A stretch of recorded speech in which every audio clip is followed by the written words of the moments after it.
Now, with presentation from our guest speaker, Ms. Rika Maher, who has been mentioned in His Excellency the Ambassador's speech as the entrepreneur in residence for the Department of Business, Innovation and Skills in the UK. So without further ado, Rika, can you come to the stand? Thank you. Good afternoon, ladies and gentlemen, ministers and your excellencies. It's with great pleasure that I'm here today to talk to you, and with great honour as well. My name is Rika, and as Fatima mentioned, I'm the Entrepreneur in Residence for the Department of Business, Innovation and Skills in the UK.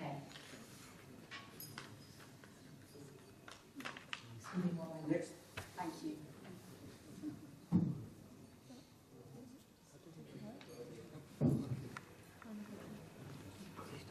I thought that I would, since it's an event about young entrepreneurs, I thought that I would start by telling you a little bit about my journey and how I became one. So I studied in the UK a business and finance degree that included a one-year work placement in France.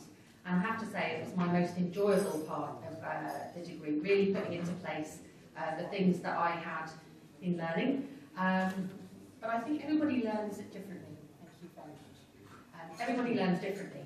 And for me, I really found that I accelerated during that placement year. I completed my degree and I started work with Waitrose, which is a brand that I understand has recently come to the island and unfortunately is soon to be leaving. But they're a great business, and it was a great introduction into the world of buying.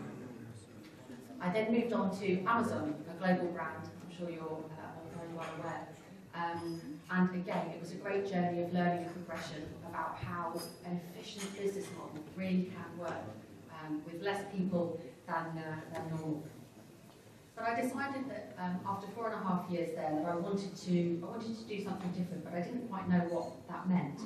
And so I took some time out, and I decided to start a business which combined my passion for sweets and desserts with a little bit of my heritage. So I'm half Indian, and I realised that whilst I'd grown up on traditional sweets and desserts, actually they were still quite unfamiliar to lots of people in the UK, despite the large population and number of Indian restaurants. So I developed a small range of products, and I tested the idea at some local food markets. It was successful, and I decided that I wanted to launch into the retail space. And within 6 months, my products were on sale in Fortnum and Mason, which is one of the finest food halls in London. So it's a very proud moment for me, and achieving a goal that I'd set myself and that I'd achieved myself. A year later, I joined the Department of Business, Innovation and Skills, where I was able to give feedback about my experience of starting up a business. So the UK government there were really interested in understanding how easy or difficult it was and what more they could be doing to support young entrepreneurs. So it's been a great opportunity to provide that feedback and to help shape the policy for the future so that the new startups can experience a slightly smoother journey. And there's definitely been some common themes which I'll come to talk on shortly. The final piece has been probably my greatest pleasure so far, which is working directly with other startups and established businesses on helping them grow. In the early days of starting, it can be challenging. You don't necessarily know what your journey is going to look like, but you know that you're going to need people to help you, and at that stage you haven't built your network of contacts. And so I really enjoy helping young businesses and young entrepreneurs plan out for what that might look like. And it's not about finding all the answers before you've started, but it's about having an understanding of what that roller coaster ride is going to look like and how you can hang on and still stay smiling throughout.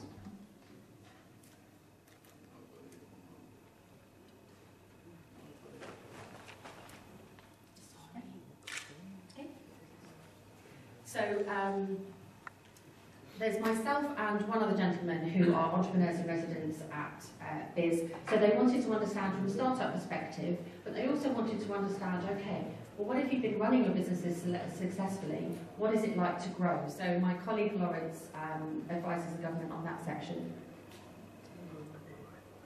Okay, so in the UK,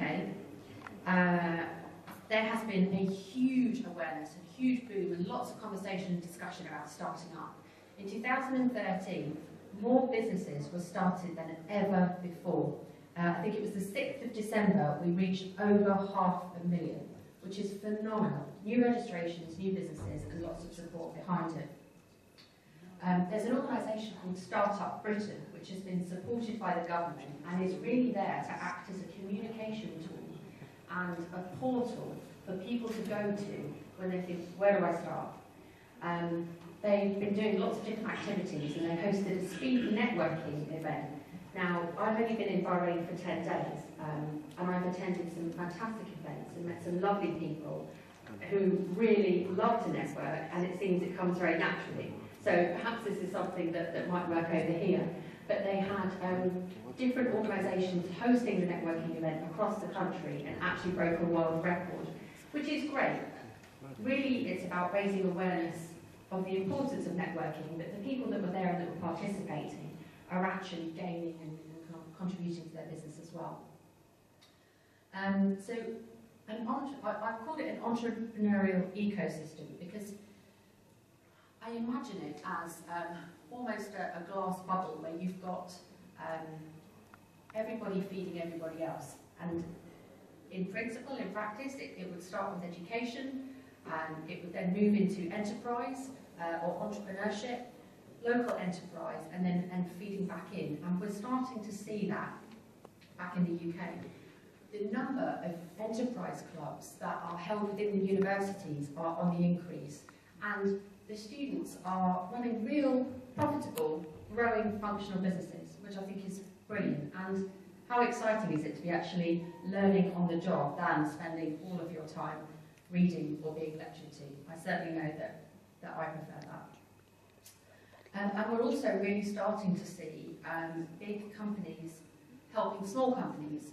So in the last few months, we've seen the launch of incubators by companies like O2, like Dell and Barclays, who have recognised that they have a wealth of experience within their organisation, and that actually it would be great for them to take a little bit of responsibility in nurturing the future generation that are coming up. So they're offering competitions for people to apply with their business plans, and the opportunity is some finance, which is, you know, not to shy away from, but the real value here is in that mentorship and the power of being inside a functioning organisation that will allow that start-up business to grow.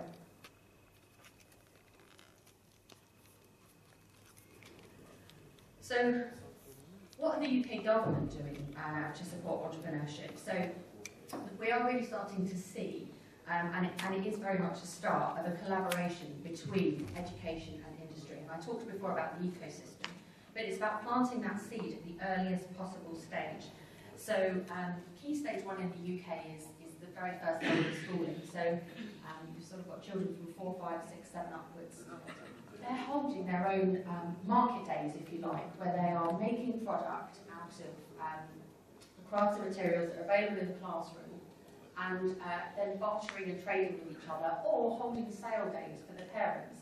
And whilst it's the very basic principles and a simple concept, it's just further implementing or planting that seed really with those children that actually this is how the world works.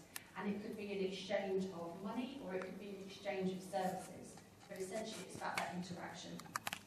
To Startup Britain, which has been supported by the government and is really there to act on what is going to take off this year, is the increase of university technical knowledge. Where do I start? So anybody that's attending, they've been doing lots of different activities, and they hosted a speed networking event. Now, I've only been in Bahrain for 10 days. University and I've attended some fantastic events.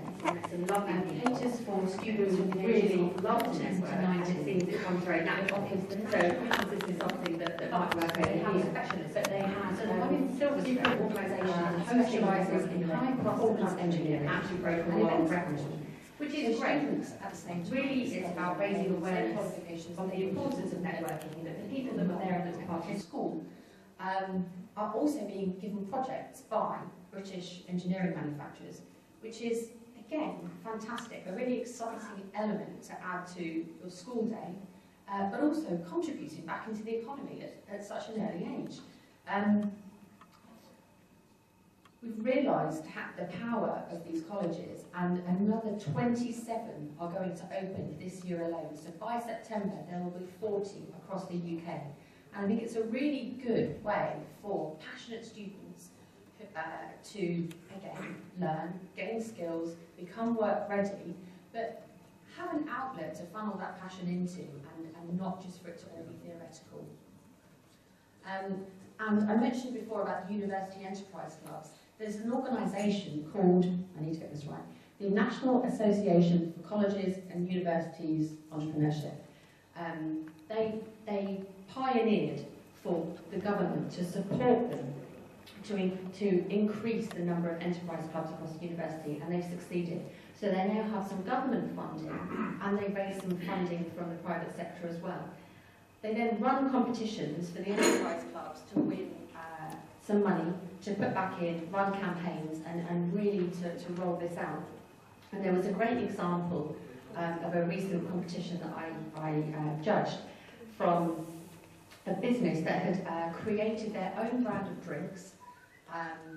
They were selling them to on a wholesale basis to local contractors as well as within the university, making a profit to generate back in, but they then also licensed that product to other universities to allow them to do the same thing.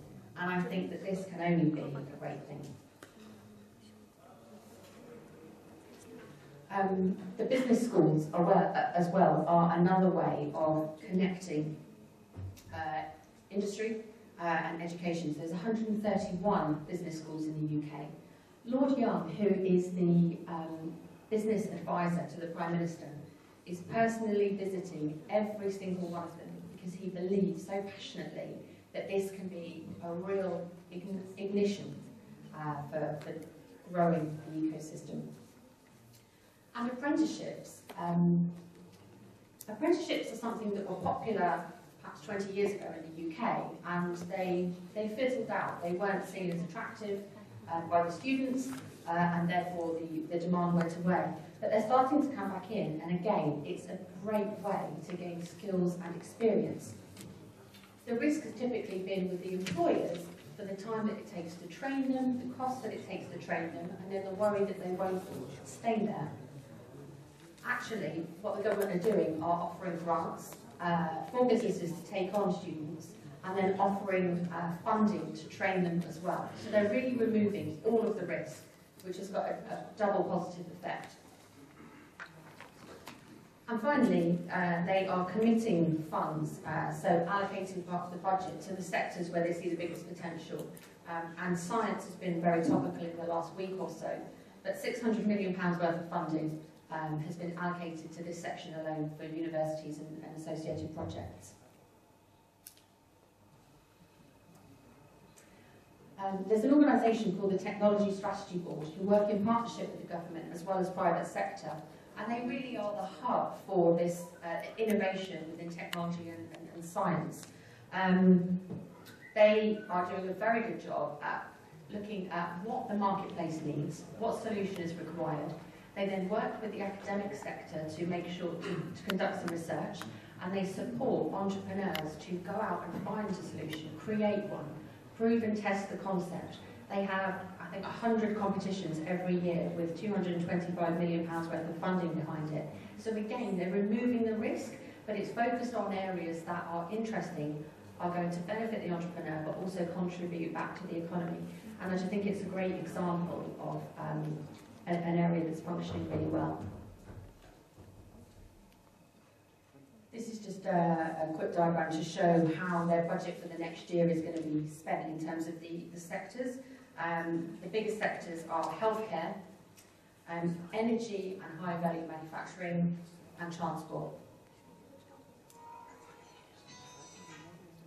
So I referenced him earlier, but I thought I'd show you a little picture of what he looks like just in case you haven't seen him. So Lord Young has been working with the government for decades now, worked under previous prime ministers, has run his own business and is still hugely aware of what is happening on the ground with startup businesses and amongst young people.